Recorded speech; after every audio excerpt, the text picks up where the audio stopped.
vamos ahora a tomar contacto con Alejandra Ojeda, directora de Estudios Públicos de Ipsos. Alejandra, ¿cómo estás? Muy buenas tardes. Hola, ¿qué tal, Constanza? ¿Cómo estás tú? Bien, mientras miramos las imágenes, ¿cierto?, donde vemos una cantidad importante de mujeres que están marchando en este día, yo quiero preguntarte, ustedes han hecho un estudio, ¿cierto?, sobre la presencia en general o sobre varios aspectos de la violencia que reciben y que perciben las mujeres. Y quiero preguntarte, ¿cuál es el dato más sorprendente de este estudio? Yo tengo uno aquí que a mí me impresionó bastante, que es que el 25% de los hombres en Chile creen que la violencia contra las mujeres suele ser provocada por la víctima. ¿Qué nos dice eso?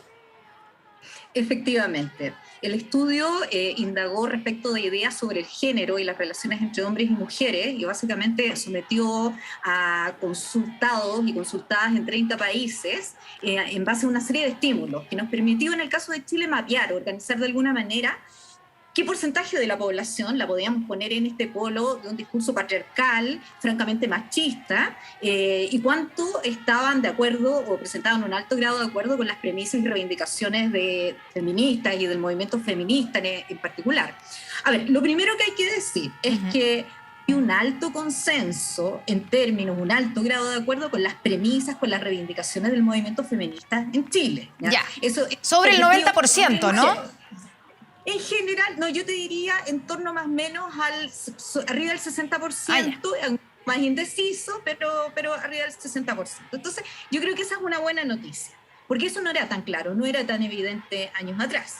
Lo que no quita que sí identifiquemos más o menos en promedio en la población nacional, tanto entre hombres como mujeres, en torno a un 20% de población que podríamos ponerla en términos de un discurso de orden patriarcal específicamente machista. Y ahí es donde aparece, y esta cifra se eleva al 25% en el caso de los hombres. Entonces, y aquí es donde aparecen estos temas que resultan sorprendentes a fecha actual, Sí, digamos. pues. Pero de Porque alguna manera, ¿no es cierto? significa que 1 de cada 4 hombres piensa que una mujer que es violentada es por culpa de ella. Eso están Efectivamente. pensando. Efectivamente. Entonces, hay dos ámbitos de machismo donde resulta más claro y más evidente esto. Primero, cuando se subestima la violencia contra la mujer y sus consecuencias. Y ahí tú tienes el indicador que estás mencionando, el 25% en los hombres, pero un 21% en la población en general, que cree que la violencia suele ser provocada por la víctima, en el caso de las mujeres, que se acompaña 4% que cree que las mujeres que expresan haber sufrido abuso a menudo inventan, exageran el abuso, la violación. ¿Ya? Entonces, y eso es tremendamente preocupante porque Sí, eso pues. nos crea un entorno social, un espacio pro victimización que probabiliza altamente la victimización secundaria en el caso de las víctimas cuando proceden a la denuncia, que se traduce en menores posibilidades de denuncia, por cierto, y de justicia, por lo tanto. Entonces, es complejo, una cifra alarmante.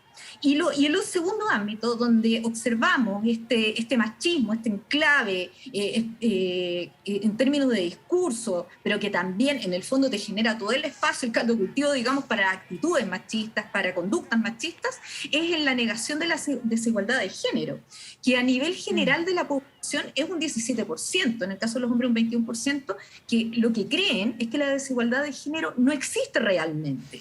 Y eso está, en todo caso, dentro del promedio mundial de los 30 países, donde es un 18%. En Chile estamos justo como en el promedio en ese sentido, pero no deja de ser preocupante, porque los ámbitos de negación son justamente los discursos que generan conductas violentas contra las mujeres, que impiden que se avance en materia de igualdad, y porque están asociados en claves de poder también. Claro. Y resulta evidente porque tú tienes efectivamente a estos grupos en las instituciones, en los distintos sistemas políticos, judiciales, etcétera, económicos, laborales. Entonces, y si esta cifra se reparte en forma más o menos homogénea, entonces lo que nos está diciendo que 1 de cada 4 hombres, la verdad, es que percibe desde una mirada altamente patriarcal y machista la situación de las mujeres en el país.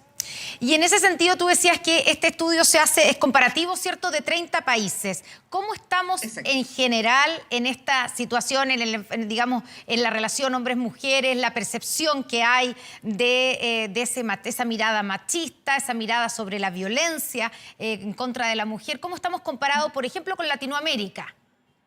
Mira, yo ahí haría una separación, porque en materia de lo que decimos, de la negación de las desigualdades de género, en atribuir la violencia hacia las mujeres provocadas por las propias víctimas, en desmerecer lo que pasa con el abuso, con la violencia hacia las mujeres y sus consecuencias, estamos más o menos en el promedio en términos de lo que acontece con Latinoamérica y el promedio también de estos 30 países estudiados.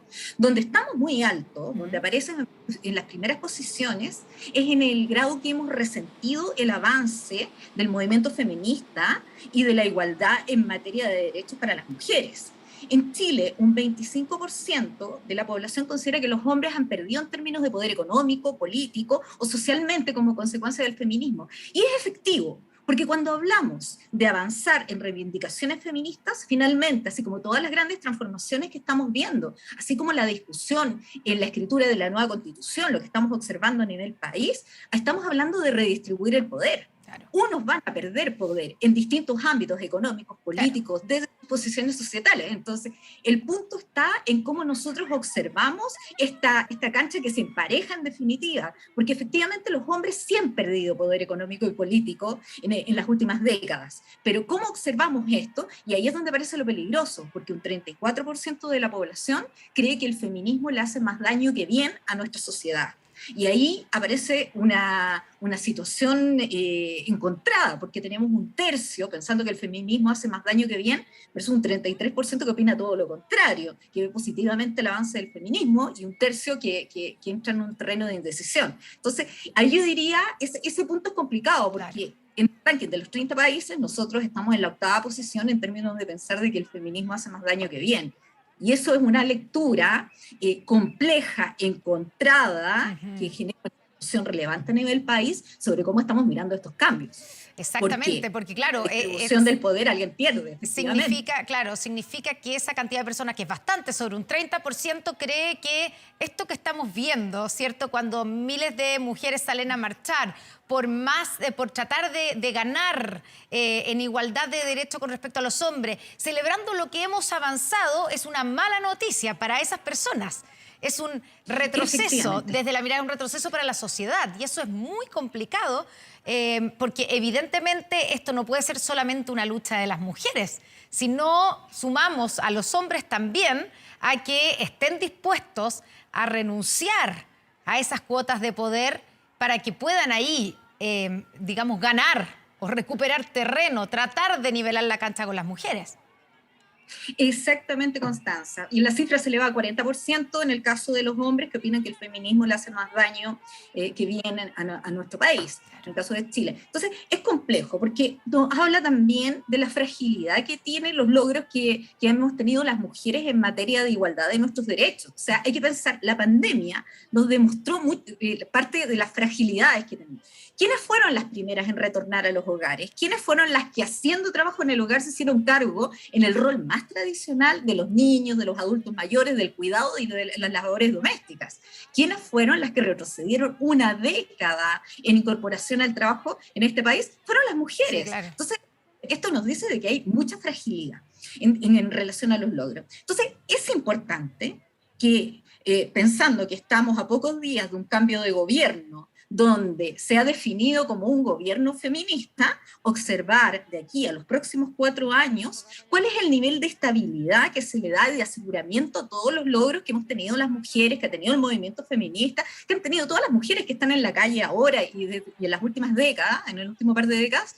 ¿Cuánta estabilidad y aseguramiento se le puede dar a esos logros en materia de asegurarlos como derechos, instalarlos a nivel de la Constitución, por otra parte, el trabajo que está haciendo la Convención, pero también instalarlos a nivel de las políticas públicas y asegurar entonces el acceso igualitario a beneficios y a los distintos aspectos que implican la seguridad para las mujeres, para la seguridad social, que ya no solamente depende del jefe de hogar, porque además en Chile hay muchas mujeres jefas de hogar. Claro. Alejandra, en ese sentido, ¿cuán importante es que el próximo gobierno, el futuro gobierno, se haya definido como un gobierno feminista, que en su gabinete tenga a 14 mujeres versus 10 hombres, que haya el Ministerio de la Mujer pase a formar parte del comité político, se traslade físicamente la oficina al Ministerio de la Mujer, como se anunció hoy día, al Palacio de la Moneda, y que, claro, que algunos de los cargos en el gabinete que nunca habían sido ocupadas por mujeres, por ejemplo, el Ministerio del Interior, estarán a cargo de las mujeres? ¿Qué tan relevante es eso como señal, como símbolo para esta lucha por los derechos de las mujeres? Tremendamente relevante, Constanza, pero también es reflejo de un cambio en nuestra sociedad. ¿Ah? Es reflejo de lo que se ha ganado, es reflejo de la conciencia que se ha tomado. Yo quiero comentarte una cifra que no está en este estudio, que la recibimos recién ayer tarde, entonces no la hemos incorporado, pero una te la primicia. Comento. Una primicia. En el año 2022, en Chile, el 48% de la población se define feminista, entre hombres y mujeres, o sea, feministas y profeministas, podríamos decir. Ya. Esta cifra hace un año atrás era solamente un 39%, o sea, creció en 9 puntos porcentuales. Y cuando hablamos de las mujeres, el 56% de las mujeres se definen como feministas.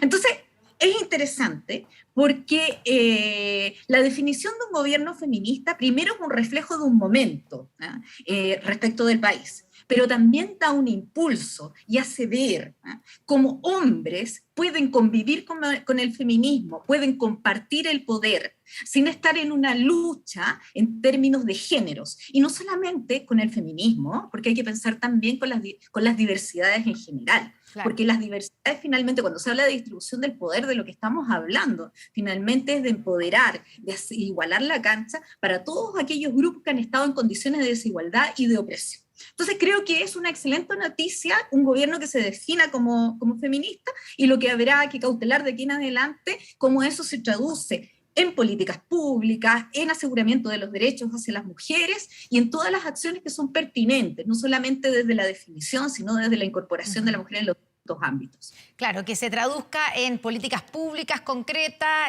o en cambio en la manera de mirar y de tomar decisiones en las políticas públicas, no solamente se quede en lo formal, ¿cierto? En el símbolo. Alejandra, si tú tuvieras que decir, en base también a estos números, a este estudio, ¿en qué área estamos más deficientes en términos de igualdad de las mujeres? ¿Dónde estamos más al debe en nuestro país con las mujeres? Mira, tenemos un dato que nos llegó acompañado a esto, también te lo comento como a modo de primicia, y es que se hace una consulta a 30 países. Ipsos hace una consulta en el Global Advisor a 30 países. Dice, ¿cuáles son los 3 principales problemas que enfrentan las mujeres en su país? A nivel de Latinoamérica, todos los países que responden a esta consulta, por aquí los tengo, Brasil, México, Perú, Argentina, instalan como los 3 principales problemas de la mujer al acoso sexual, la violencia física. ¿Cuál es la principal mención en Chile con un 34%? La desigualdad salarial, a diferencia de toda Latinoamérica, ¿ya? Entonces, y además tenemos una cifra que acompaña este dato, que es un 64% de personas en Chile que creen que hombres y mujeres no gozan de las mismas condiciones de igualdad en un mismo espacio laboral. Entonces, probablemente ahí tenemos una urgencia en materia de avance, en materia de fortalecimiento de la política pública, pero también implica repensar los espacios de trabajo, y esta es una invitación hacia la empresa privada, hacia los espacios privados respecto de las formas de conformación de directorios, de cuerpos de trabajo, hacia la contratación, hacia la distribución de cargos y por sobre todo hacia la igualdad salarial entre hombres y mujeres. Alejandra Ojeda, directora de Estudios Públicos de Ipsos, muchas gracias por esta conversación y por esta cantidad de datos que nos has entregado en el Día Internacional de la Mujer. Muy buenas tardes. Constanza, muchas gracias. Un gran abrazo para ti.